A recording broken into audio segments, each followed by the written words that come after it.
Well, good to talk to you, and well done all of you for raising that money. And I'm actually just passing through San Francisco, and as you can smell the smoke, so we can't be far from each other. I think there's tragedy and tragedy. Obviously, the tragedy of losing a loved one or losing friends takes a long time to overcome it, and you may never overcome it. Losing property, which we've done on Mecca when that house burnt down, and now we've had to deal with the strongest hurricane in history. That's sad, but you can brush yourself down, pick yourself up, pull out a blank sheet of paper, and make sure that you rebuild stronger and better the next time, and do some extra magic that you haven't had before. So that's more difficult, obviously, for poorer people, and we're spending quite a lot of time.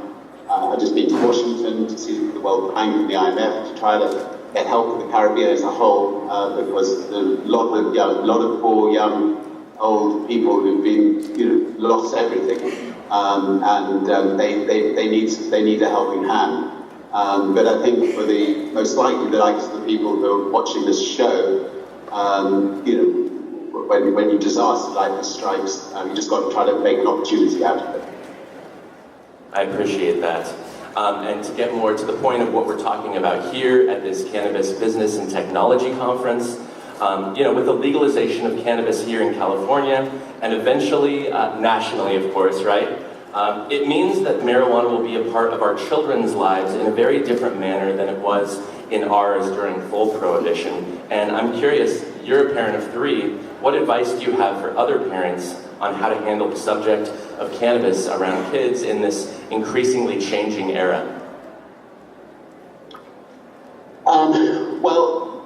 As you know, I'm part of the Global Drug Commission, which consists of 15 ex-presidents, including Kofi Annan, who used to run the United Nations, and Ruth Dreyfus, who was president of Switzerland, and other wonderful people. And we've been going now for, I think maybe up to 10 years. We spent those 10 years doing a lot of scientific studies on the war on drugs. With one voice, we believe that drugs should be treated as a health problem, not a criminal problem. That if there's a businessman, there'd been a war. If there'd been a business that had such a failure for the last 60 years, I would have closed it down 59 years ago. And it's just, it saddens us that this war goes on and on and on.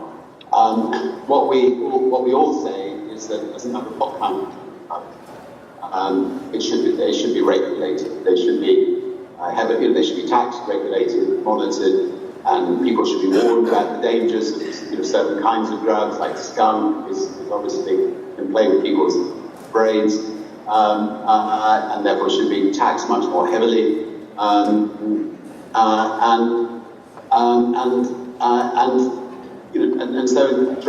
So drugs should be treated in the same way that cigarettes or alcohol is treated. You warn people of the dangers of certain kinds of drugs. You can tell people that if they take it in moderation, which is what I've told my children, and don't get addicted, which is very difficult to drug abuse generally. Then take it in moderation, have some fun,